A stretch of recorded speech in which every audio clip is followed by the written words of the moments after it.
Good morning all of you. Finally हम अपने block 1 के आखिरी चैप्टर में आ चुके हैं। ठीक है, डॉक्ट्रिन्स।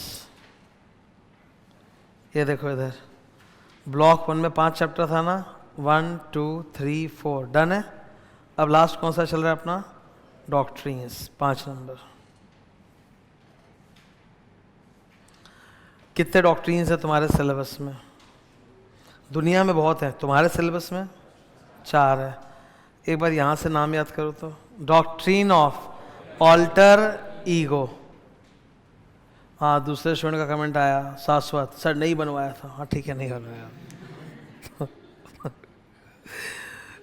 इधर डॉक्ट्रिन ऑफ ऑल्टर ईगो, दूसरा डॉक्ट्रिन ऑफ, तीसरा डॉक्ट्रिन ऑफ, और चौथा इंडो मैनेजमेंट का एक और नाम चलता है मार्केट में, टर्कवांड्स रूल। अब जब मैं ये रिवाइज करा रहा हूँ, I will show it to you कि मैंने रिवीजन के लिए कितना सारा सामान पहले से अंदर बना रखा है। देखो इधर, सबसे पहली बात मेरे को बताओ, डॉक्ट्रिन का कोई सेक्शन होता है क्या? तो किसने बनाया डॉक्ट्रिन? हाँ, case law. Doctrines are created out of case law. Court में जो जज बैठता है, उन्होंने ये सब टाइम टू टाइम अलग अलग डॉक्ट्रिन्स बनाए हैं, तो ये केस लॉ से पैदा होते हैं। क्लियर है? ठीक है। डॉक्ट्रिन्स का मकसद क्या होता है कि एक ही टाइप का मैटर बार बार अदालत में आ रहा है, तो जज बोलता है कि यार एक काम करते हैं, इसको कैसे सॉल्व करना, उसका नियम बना के पब्लिक डोमेन में डाल देते हैं, ताकि दोबारा किसी को अगर ऐसा ही झमेला हो तो वो डॉक्ट्रिन पढ़ के अपने आप सॉल्व कर ले, और कोर्ट का समय वेस्ट। That is doctrine. तो मैंने डॉक्ट्रिन का एक डेफिनेशन लिखाया था, ये सिर्फ, ठीक है, डॉक्ट्राइन की डॉक्ट्रिन, ठीक है। खुद के लिए प्रोनाउंसिएशन पता होना चाहिए, गांव को प्रोनाउंसिएशन बताने की जरूरत नहीं है, जिसको जो बोलना है बोलो, कोई फर्क नहीं पड़ता। अब सबसे पहली डॉक्ट्रिन हम कौन सा पढ़ने वाले हैं? Doctrine of alter ego. ये हेडिंग पढ़ो तो जरा, क्या लिखा है ऊपर? सारे अलग अलग नाम आने चाहिए। लिफ्टिंग ऑफ कॉर्पोरेट व्हील, पर्दा। मतलब आपने जो ये कंपनी बोल के एक आर्टिफिशियल पर्सन बना लिया, इस पे से हम पर्दा उठा रहे हैं। ठीक है, तो महसूस करो कंपनी, ये जो चीज़ है, ये कितनी बड़ी शक्ति है। हम सब जानते हैं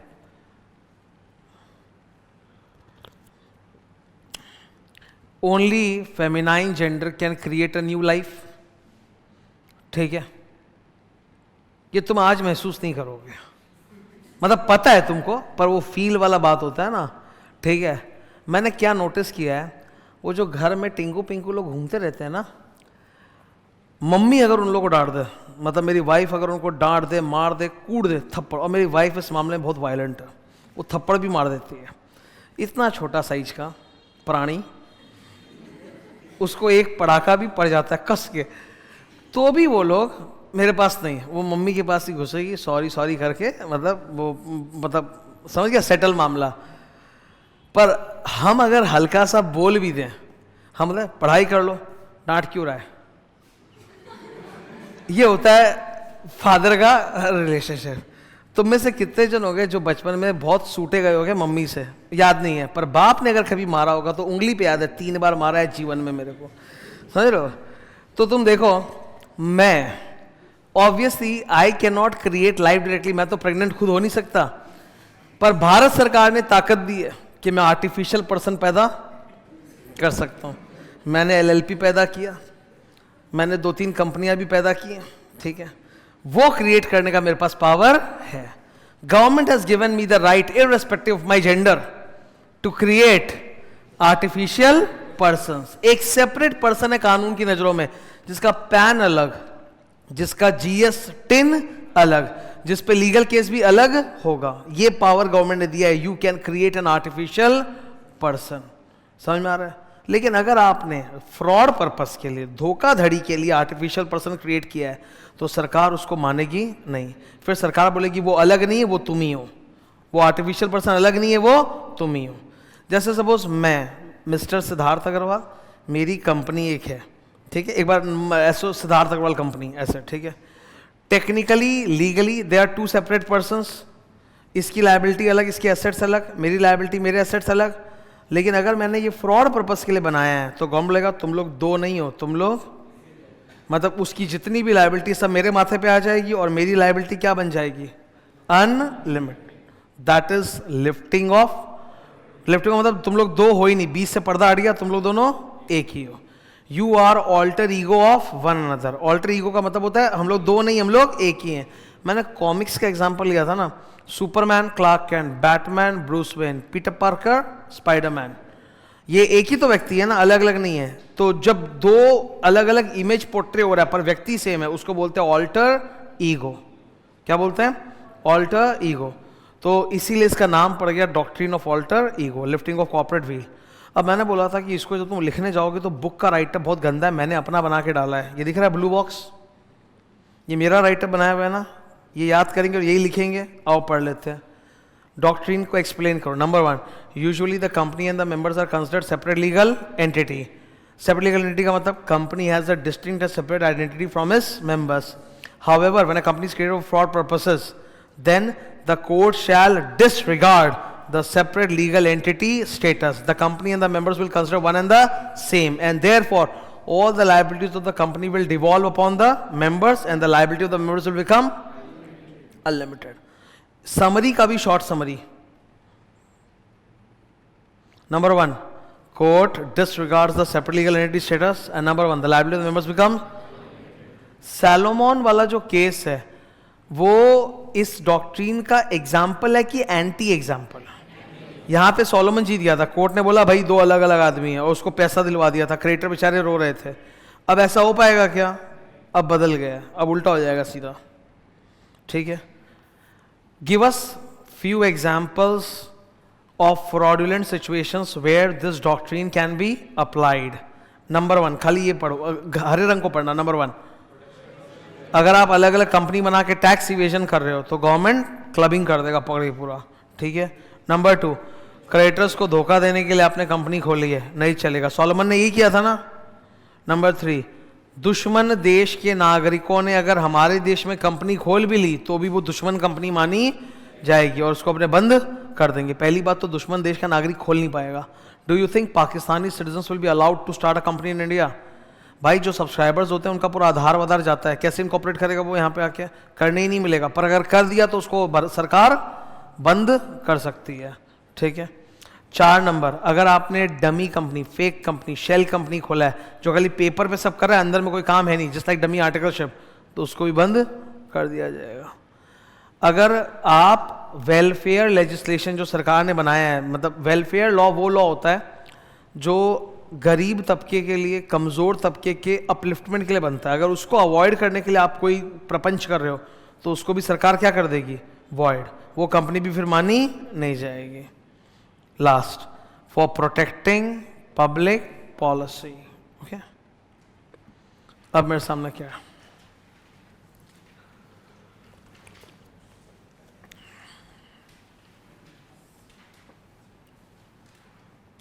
ठीक है, मैं स्टार्ट कर रहा हूं, ओके। क्या नाम, हरा डब्बा देखो। अल्ट्रा वायर का मतलब क्या होता है, अगर बियॉन्ड पावर कोई ट्रांजैक्शन करोगे तो वैलिड की वॉइड, वायर बेनिशो। अल्ट्रा के नीचे क्या लिखा है, इंट्रा वायर, मतलब तो वो करोगे तो क्या होगा, ठीक है।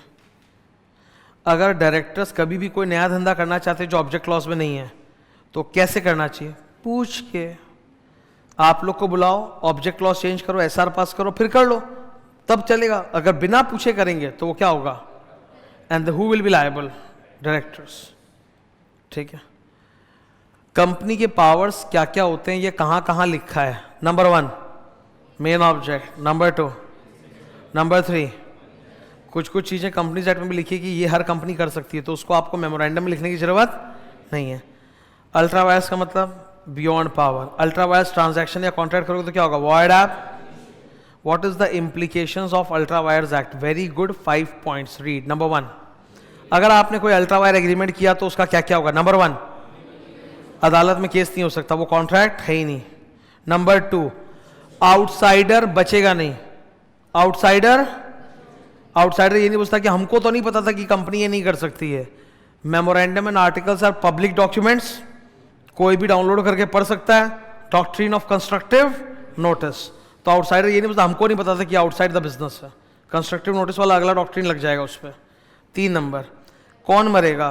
Fraudulent directors. 4 नंबर, आपकी ऑब्जेक्ट क्लॉज में जो लैंग्वेज है बड़ी क्लियर होनी चाहिए, एकदम क्लियर, 1-2 वर्ड में नहीं चलेगा। जैसे मैं अगर अपना ऑब्जेक्ट क्लॉज बनाऊंगा तो मैं ऐसा थोड़ा लिखूंगा ऑब्जेक्ट क्लॉज एजुकेशन, ये नहीं चलेगा। आपको पूरा बताना पड़ेगा एजुकेशन में क्या क्या क्या क्या हो सकता है, ठीक है। खाली एक बड़ा वर्ड लिख देने से एजुकेशन ऐसे नहीं होगा, क्योंकि मतलब you have to be very very specific. Education तो बहुत कुछ होता है यार, एजुकेशन का तो अनलिमिटेड स्कोप है। I can even do corporate training, that's an education. समझते हो? Corporate training that's also education. तो वो कराता हूं क्या मैं? तो एजुकेशन मतलब कौन सा एजुकेशन भाई बता? Education is a broad word, ऐसा नहीं। You have to be very clear and कि हम लोग ऑनलाइन ऑफलाइन क्लासेस देते हैं, बुक्स देते हैं स्टूडेंट को, डिफरेंट इलेक्ट्रॉनिक मोड में अपनी क्लासेस प्रोवाइड करते हैं, ये सब पूरा बताना पड़ेगा। खाली एजुकेशन लिखने से नहीं होगा। एजुकेशन लिखूंगा उसका मतलब मैं स्कूल कॉलेज भी खोल सकता हूँ, तो खोल सकता हूँ क्या मैं स्कूल कॉलेज? नहीं, पूरा आपको क्लियर लैंग्वेज लिखना पड़ेगा, अनएम्बिगुअस। 5 नंबर, देखो राइटिफिक, पहले एक बार ये लाल रंग याद करो, ये लाल रंग लिखा है कि नहीं चेक करो तो। हाँ अब पढ़ो लाल रंग। What is the meaning of the word ratification? Ratification का मतलब होता है जो काम पूछ के होना चाहिए था बिना पूछे हो गया, पर बाद में अप्रूवल मिल गया, दैट्स कॉल्ड ratification। सही है ना? Subsequent approval of an unauthorized act। इधर सुनो, अगर आप कोई अल्ट्रा वायर्स काम कर देते हो ना, तो सारे शेयरहोल्डर्स मिल के भी बाद में उसको अप्रूव, नो रैटिफिकेशन। ब्रैकेट में केसों का नाम पढ़ो, एशबरी,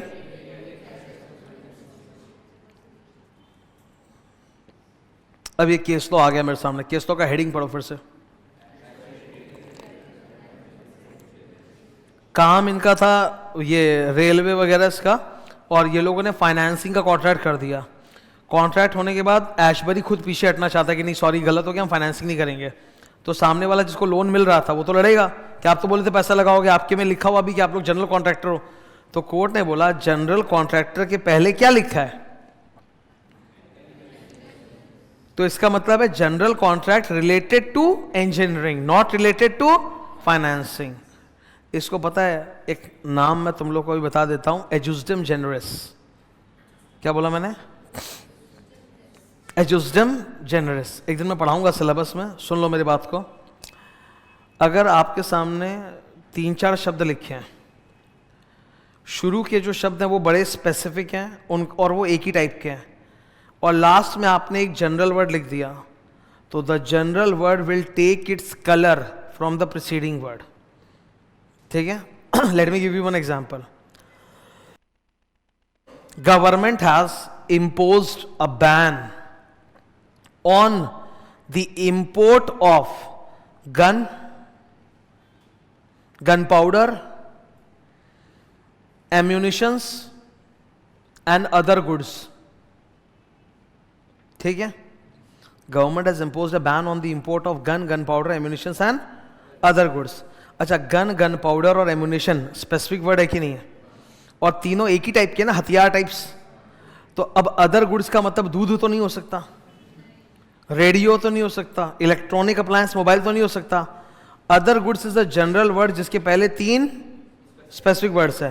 तो ये अदर गुड्स का मतलब उसी टाइप का कुछ होगा, मतलब आर्म्स एम्यूनिशन टाइप का कुछ होगा। इसी को बोलते हैं रूल ऑफ एजुस्डम जेनरस। समझ में आ रहा है?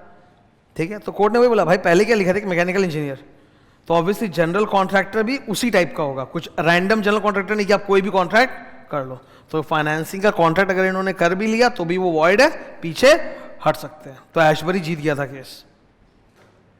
क्लियर है ये? हमारे सामने कौन है? लाल रंग पढ़ो, डॉक्ट्रिन ऑफ। लेकिन रुक जाओ, ऊपर क्या लिखा है?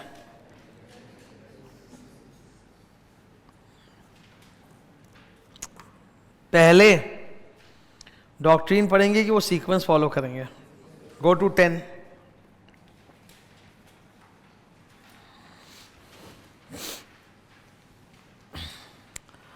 अगल बगल में दोनों 3 नंबर और 4 नंबर डॉक्ट्रीन का एक्सप्लेनेशन है। पहली डॉक्ट्रीन मैंने कौन सी पढ़ाई, ऑल्टर ईगो। दूसरी कौन सी पढ़ाई, अल्ट्रा वायर्स। हटाओ। अब कौन सी पढ़ा रहा हूं और फिर कौन सा है, तो पहले इससे चालू करते हैं। Tell me the meaning of the word constructive.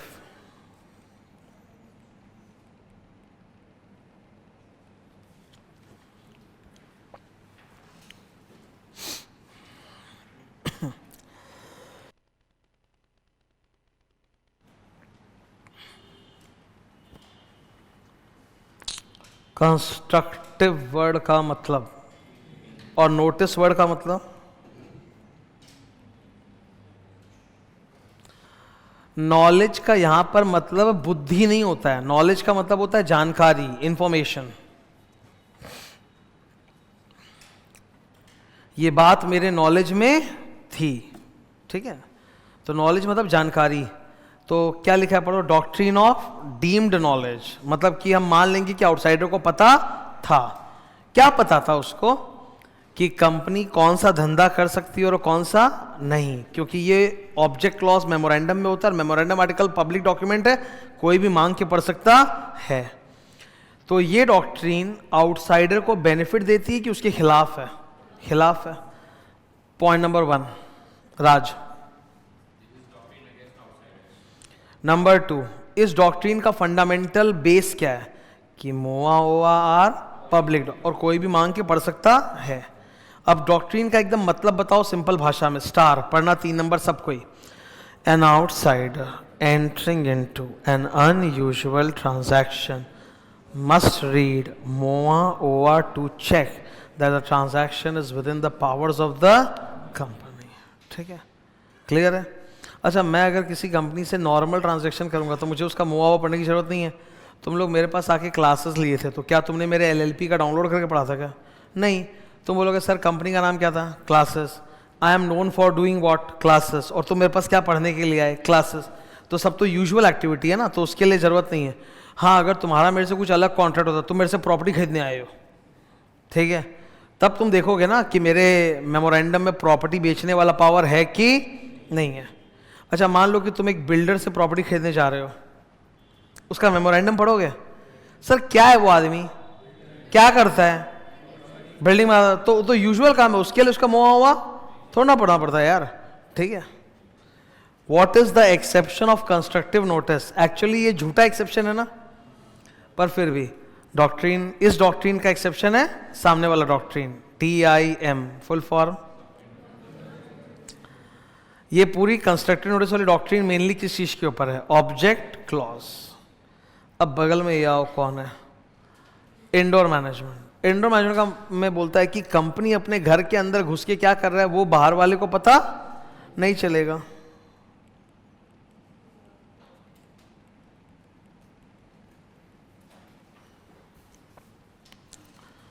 After all company के अंदर की हर इंफॉर्मेशन तो पब्लिक डोमेन में नहीं है ना, तो वो आपको पता चल भी नहीं सकती, ठीक है। इसका सबसे सुंदर एग्जाम्पल है टर्कवांड का केस। टर्कवांड के केस में कितना सुंदर डायग्राम बनाया हुआ है, देखो इधर। केस का नाम क्या है? Royal British Bank versus Turquand. जीता कौन था? तभी तो उसके नाम पे रूल है, टर्कवांड रूल। रॉयल ब्रिटिश बैंक को पैसे की जरूरत है, इनके आर्टिकल्स में लिखा हुआ है कि company can issue bonds, debentures but with approval of. तो अब टर्कवांड ने आर्टिकल पढ़ लिया कि हाँ बॉन्ड इशू कर सकते हैं विद शेयरहोल्डर अप्रूवल, तो अब ये थोड़ा जाके चेक करेगा कि शेयरहोल्डर का अप्रूवल हुआ कि नहीं। बिना शेयरहोल्डर का अप्रूवल लिए रॉयल ब्रिटिश बैंक ने बॉन्ड इशू कर दिए, और पैसा चुकाने के टाइम पे ब्रिटिश बैंक बोलता है सॉरी गलती हो गया, ये तो नहीं चलेगा ना। हाउ कैन द टर्कवांड नो कि आपने अंदर अपने शेयरहोल्डर का अप्रूवल लिया है कि नहीं? उस जमाने में तो पॉसिबल था ही नहीं, आज तो चलो पॉसिबल है क्योंकि SR is filed with MJD 14, पर तब तो नहीं था ना। तो कोर्ट ने बोला an outsider can not be expected to know about the internal affairs कि आपने अप्रूवल लिया है कि नहीं। वो मैक्स टू मैक्स मोआ हुआ पढ़ सकता है जो टर्कवांड ने पढ़ा है। तो यहां पर गलती कंपनी की है, company is liable to repay back to Turquand, ठीक है। अब ये पढ़ो जरा 3 नंबर स्टार।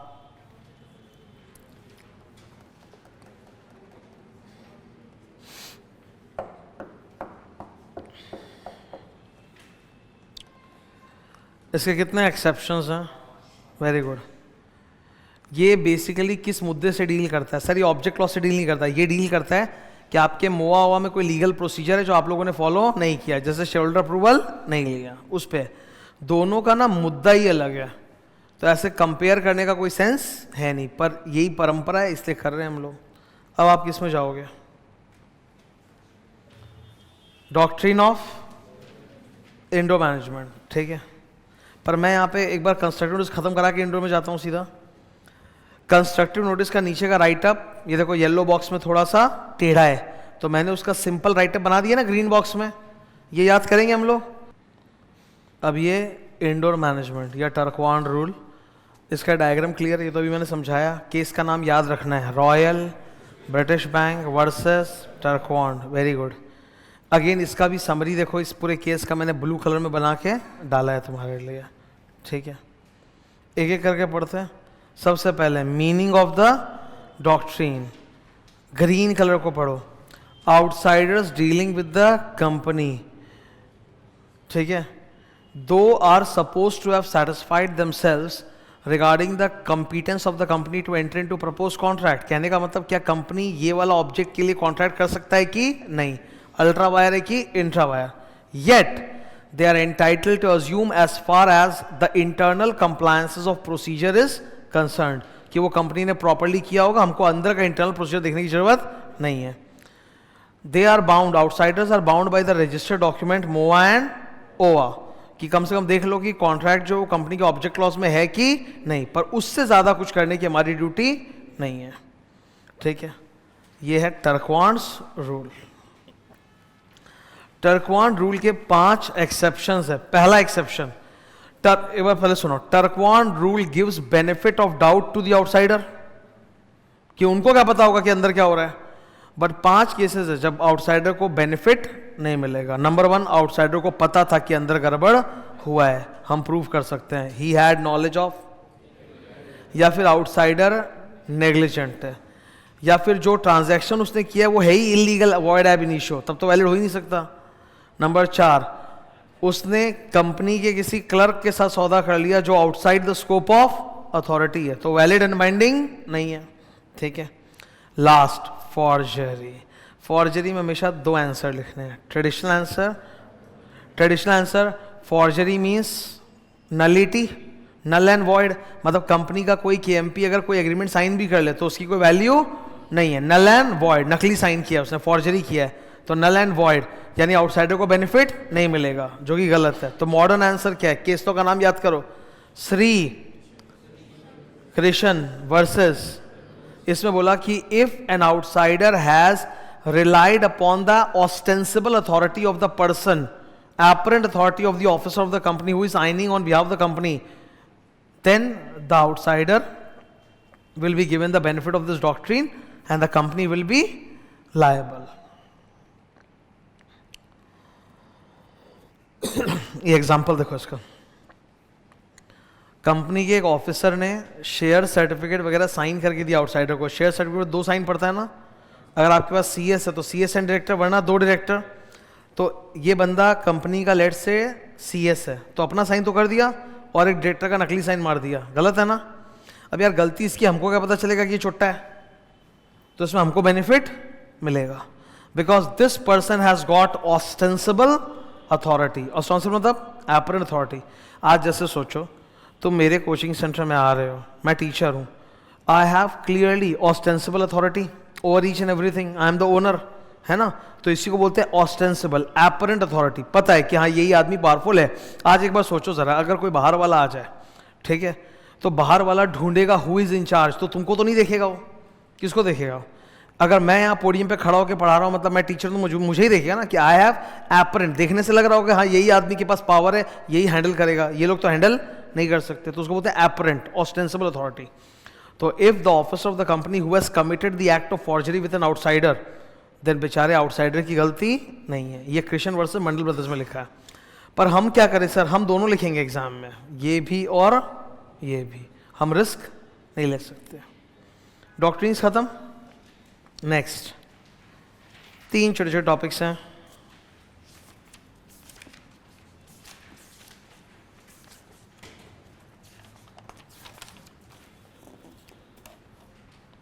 ठीक है, क्या मेंबर और शेयर होल्डर एक ही होता है क्या? सर ऐसे तो एक ही होता है, पर टेक्निकली थोड़ा सा फर्क है। शेयर होल्डर वर्ड का देखो क्या लिखा है, share holder. Share holder word का कोई डेफिनेशन नहीं है। A person who holds the shares, इसका कोई अलग से डेफिनेशन नहीं। लेकिन मेंबर का अलग से डेफिनेशन है, सेक्शन नंबर 2 का 55। मेंबर कौन होता है? सब्सक्राइबर, या फिर जिसका नाम रजिस्टर मेंबर में हो। अब तो डीमैट पढ़ा चुका ना, या फिर जिसका नाम डिपॉजिटरी के रिकॉर्ड्स में हो। इन तीनों को क्या बोलते हैं? मेंबर। ओ, इन तीनों को क्या बोलते हैं? Member. Can a company become a partner in a partnership firm?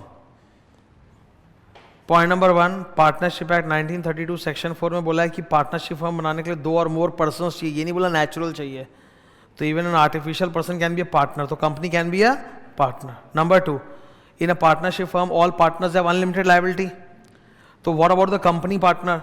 Sir company का खुद का लायबिलिटी हमेशा अनलिमिटेड होता है, कंपनी के मेंबर्स का लायबिलिटी लिमिटेड होता है। जैसे मान लो कि अगर हम लोग सब रिलायंस के शेयर होल्डर हैं, तो हमारी लायबिलिटी लिमिटेड है, पर रिलायंस की खुद की लायबिलिटी अनलिमिटेड होती है। ठीक है, रिलायंस को तो आप दिवालिया कर सकते हो, हमको दिवालिया नहीं कर सकते। क्लियर है ये? बस एक ही कंडीशन है कि कंपनी के मेमोरेंडम आर्टिकल्स में लिखा होना चाहिए कि वो पार्टनर बन सकता है, तभी बन पाएगा, वरना नहीं। क्या नाम? प्री इनकॉर्पोरेशन या फिर लाल रंग preliminary contracts.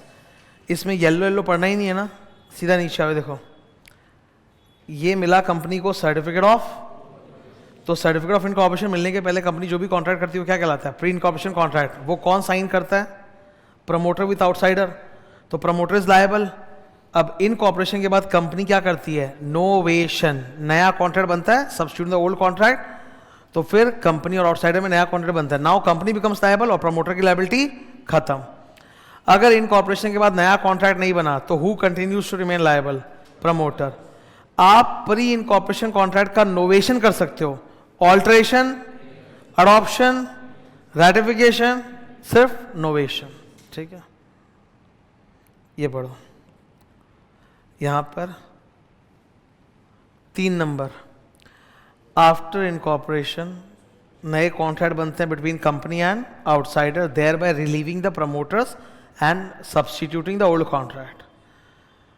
Ratification, adoption of the pre incorporation is not allowed, नया कॉन्ट्रैक्ट ही करना पड़ेगा, नोवेशन।